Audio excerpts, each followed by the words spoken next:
Hello friends, मैं अनुभव पुन आपका अपने यूट्यूब चैनल अनुभव पुन जीएफएक्स में वेलकम करता हूं। तो ये मेरी फोटोशॉप बिगिनर की 6th क्लास है। फोटोशॉप बिगिनर की 6th क्लास में हम पढ़ेंगे फ्रेम टूल। अब ये फ्रेम टूल क्या होता है और कैसे वर्क करता है, इस क्लास में हम जानेंगे। फ्रेम टूल हमारा बेसिकली एक प्लेस होल्डर फ्रेम बना के देता है, जिसकी हेल्प से आप इमेज को उस फ्रेम के अंदर रख सकते हैं। जैसे किसी फ़ोटो फ्रेम में आप फ़ोटो को रखते हैं, उसी तरह फ़ोटोशॉप हमें एक फ्रेम क्रिएट करके देता है। यह फ्रेम इलिप्टिकल या फिर रेक्टेंगल शेप में होता है। यह फ्रेम टूल हमारा बेसिकली एज अ मास्किंग की तरह वर्क करता है। अब ये मास्किंग क्या होता है, ये हम किसी और क्लास में जानेंगे। इस क्लास में हम फ्रेम टूल कैसे वर्क करता है यह देखते हैं। तो आइए स्टार्ट करते हैं। तो फ्रेंड्स, आज का टॉपिक है मेरा frame tool creates a place holder frame for an image. यानी कि हमारा फ्रेम टूल एक प्लेस होल्डर की तरह काम करता है, जिसके अंदर हम इमेज फिट कर सकते हैं। तो आइए देखते हैं कैसे वर्क करता है। आप सिंपली फ्रेम टूल पे क्लिक कीजिए। तो यहाँ पर आपको देखिए 2 फ्रेम नज़र आ रहे होंगे। एक है मेरा रेक्टेंगल शेप में और दूसरा है मेरा इलिप्टिकल शेप में। तो आइए देखते हैं रेक्टेंगल शेप कैसे वर्क करता है। आप सिंपली रेक्टेंगल पे क्लिक कीजिए। यहाँ से अपने लेफ्ट माउस का बटन क्लिक करके उसे ड्रैग कीजिए। तो देखिए मेरा एक फ्रेम बन के तैयार हो गया है। राइट हैंड साइड में आपको लेयर्स के अंदर फ्रेम का एक लेयर मिल जाएगा। तो मेरा फर्स्ट ऑब्जेक्ट सेलेक्टेड है, जो कि मेरा फ्रेम है, और ये दूसरा मेरा स्मार्ट ऑब्जेक्ट कहलाता है। इस स्मार्ट ऑब्जेक्ट के अंदर मेरी इमेज होती है। तो देखते हैं कि इस फ्रेम के अंदर कैसे इमेज डालते हैं। मैं सिंपली विंडो डी करता हूँ, यानी कि बाहर जाता हूँ और कोई इमेज यहाँ पे ड्रैग करके इस फ्रेम के अंदर डाल देता हूँ। तो देखिए मेरा स्मार्ट ऑब्जेक्ट सेलेक्ट हो गया है और मेरी इमेज इसके अंदर है। अब मुझे क्या करना है, मुझे इस इमेज को थोड़ा बड़ा करना है। तो मैं सिंपली करूँगा कंट्रोल टी, यानी कि ट्रांसफॉर्म। ट्रांसफॉर्म की हेल्प से आप इमेज को छोटा बड़ा कर सकते हैं। आप सिंपली ऑल्ट प्रेस करके इसके हैंडल्स पे क्लिक कीजिए और इसे ड्रैग कीजिए। देखिए मेरी इमेज का साइज बढ़ गया है और मैं सिंपली क्लिक कर देता हूँ एंटर। तो देखिए इमेज का साइज फ्रेम के साइज जितना हो गया है। अगर आपको इस फ्रेम का साइज भी बढ़ाना है तो मैं क्या करूँगा, इसके फर्स्ट ऑब्जेक्ट पे क्लिक करूँगा और फिर दोबारा मैं करूँगा कंट्रोल टी और वही ऑल्ट प्रेस करके इसके हैंडल्स को ड्रैग कीजिए। तो देखिए मेरा फ्रेम का साइज बढ़ गया है। अब मुझे क्या करना है, मुझे अब इमेज का साइज बढ़ाना है। तो आप सिंपली स्मार्ट ऑब्जेक्ट पे क्लिक कीजिए, देन कंट्रोल टी और प्रेस करके माउस ड्रैग कीजिए और एंटर। तो देखिए मेरा फ्रेम और इमेज दोनों का साइज बढ़ गया है। अब मुझे फ्रेम का साइज और इमेज का साइज दोनों एक साथ बढ़ाना है। तो मैं क्या करूँगा, सिंपली लेयर्स के अंदर जाऊँगा यहाँ पर और कंट्रोल प्रेस करके इसके फर्स्ट ऑब्जेक्ट पे क्लिक करूँगा। तो देखिए मेरा ये फर्स्ट ऑब्जेक्ट भी सिलेक्ट हो गया है।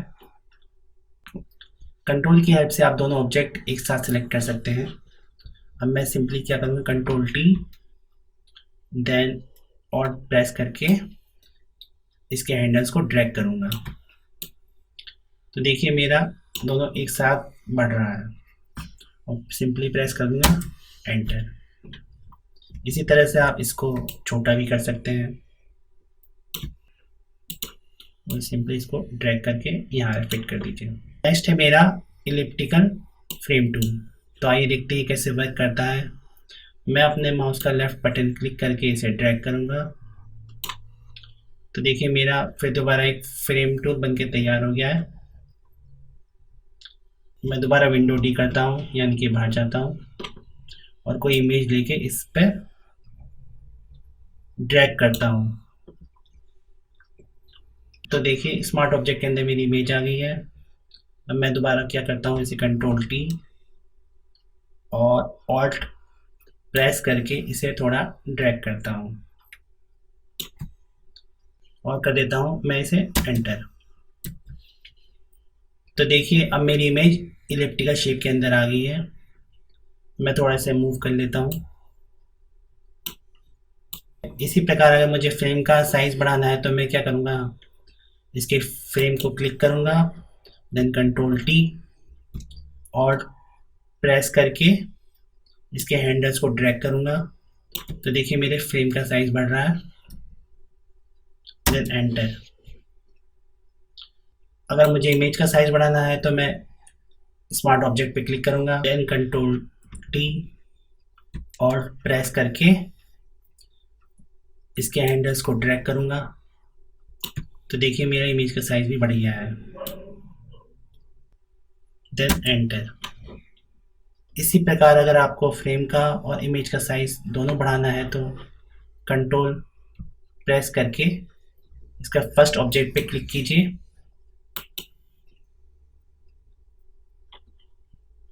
देन कंट्रोल टी और ऑल्ट प्रेस करके इसके हैंडल्स को ड्रैग कीजिए। तो देखिए मेरा फ्रेम और इमेज दोनों का साइज बढ़ गया है। और मैं इसको कर देता हूँ छोटा, देन एंटर। और मैं इसे मूव टूल से थोड़ा इसे मूव कर लेता हूँ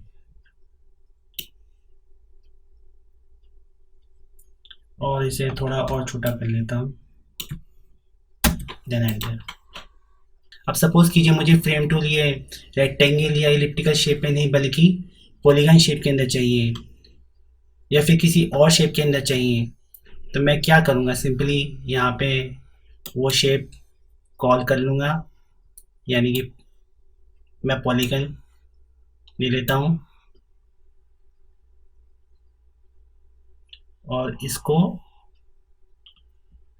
क्लिक करके ड्रैग कर देता हूँ। तो देखिए मेरा एक पॉलीगन शेप बन गई है। अब मैं क्या करूँगा, अपनी इस लेयर पे माउस से राइट क्लिक करूँगा। तो देखिए यहाँ पर एक मेरा मेन्यू ओपन हो गया है और इसे कर देता हूँ मैं कन्वर्ट टू फ्रेम।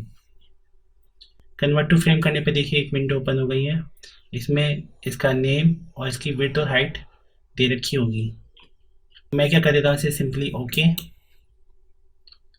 तो देखिए मेरा एक पॉलीगन फ्रेम टूल बनकर तैयार हो गया है। मैं इसे विंडो डी करता हूँ और यहाँ से कोई इमेज ड्रैग करके इसके ऊपर रख देता हूँ। तो देखिए मेरा स्मार्ट ऑब्जेक्ट के अंदर इमेज आ गई है। इसे फिर दोबारा आप करिए कंट्रोल टी, देन और प्रेस करके इसके हैंडल्स पे क्लिक करके इसे ड्रैग कीजिए। तरीके से मेरी पॉलीगन फ्रेम के अंदर इमेज सेट हो गई है। मैं इसे मूव कर लेता हूँ और इसे कर देता हूँ एंटर। इस तरह से आप किसी भी शेप को बाय फ्रेम टूल की हेल्प से प्लेस होल्डर बना सकते हैं और इमेज को उसके अंदर फिट कर सकते हैं। आप फ्रेम टूल का यूज़ किसी इमेज के ऊपर भी कर सकते हैं। मैं फाइल पे क्लिक करके कोई इमेज ओपन कर लेता हूँ। तो देखिए मेरी नेचर से रिलेटेड कोई इमेज है। मैं इसे कर देता हूँ इमेज को अनलॉक और अपने फ्रेम टूल के अंदर जाता हूँ। अपने माउस का लेफ्ट बटन क्लिक करके उसे ड्रैग करता हूँ। तो इलिप्टिकल फ्रेम के अंदर मेरी इमेज सेट हो गई है। यहाँ पे आपको स्मार्ट ऑब्जेक्ट और फ्रेम दिख रहा होगा। इसको कर देता हूँ मैं कंट्रोल Z। अगर आपको रेक्टेंगल शेप में चाहिए तो मैं रेक्टेंगल पे क्लिक करता हूँ, माउस का लेफ्ट बटन क्लिक करके उसे ड्रैग करता हूँ। देखिए रेक्टेंगल फ्रेम के अंदर मेरी इमेज सेट हो गई है। अगर मुझे इसी इमेज के अंदर कोई दूसरी इमेज चाहिए तो मैं सिंपली फाइल के अंदर प्लेस एम्बेड करता हूँ, यहाँ से कोई दूसरी इमेज लेता हूँ। तो देखिए इसी के अंदर कोई दूसरी इमेज सेट हो गई है। इसको कंट्रोल टी करता हूँ उसे और प्रेस करके इसके हैंडल्स को ड्रैग करता हूँ और एंटर प्रेस करता हूँ। तो देखिए मेरी फ्रेम के अंदर ये इमेज सेट हो गई है। इस पर डबल क्लिक करता हूँ तो देखिए मेरी ये जो इमेज है फोटोशॉप के एक न्यू पाथ के एक नई फ्रेम में ओपन हो गई है। अब मुझे क्या करना है, मुझे इसके बैकग्राउंड का कलर कुछ डिफरेंट करना है। तो मैं सिंपली जाऊँगा सेलेक्ट के अंदर और सब्जेक्ट पे क्लिक कर दूंगा।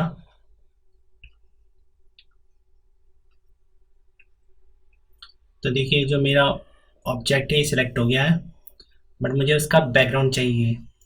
तो मैं फिर दोबारा सेलेक्ट में जाऊंगा और इसे सेलेक्ट इन्वर्स कर दूंगा। तो देखिए मेरा बैकग्राउंड सेलेक्ट हो गया है। इसे मैं कर देता हूँ ऑल्ट डिलीट और इसे कर देता हूँ control S.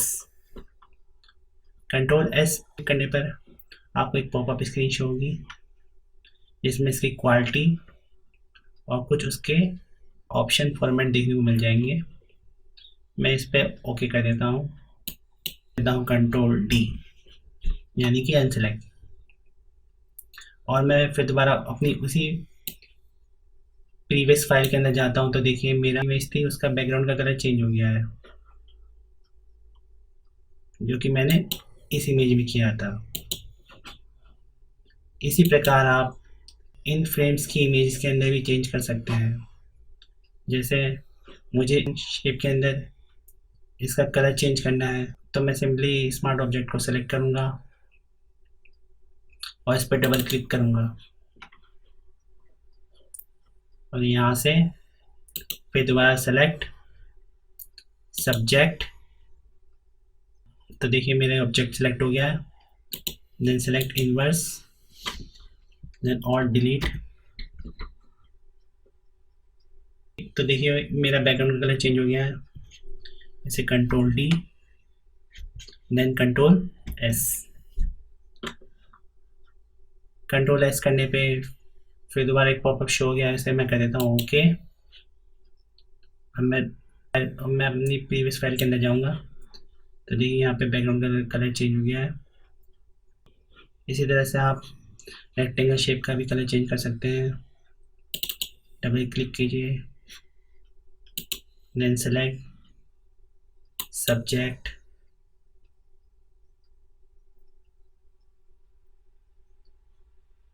select inverse then all delete then control D for unselect and control S for save।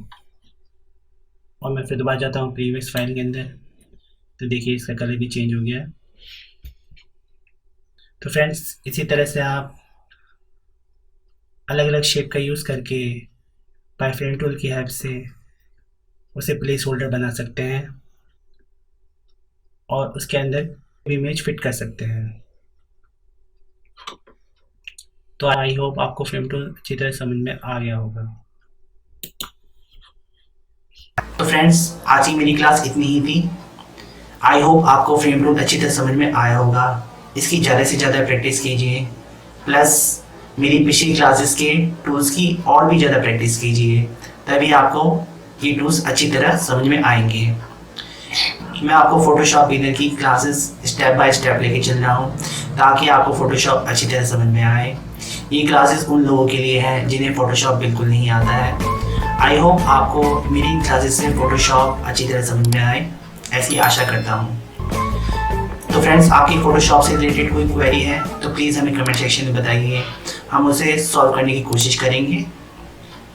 और हमें सब्सक्राइब करना और लाइक करना ना भूलें। Thank you very much.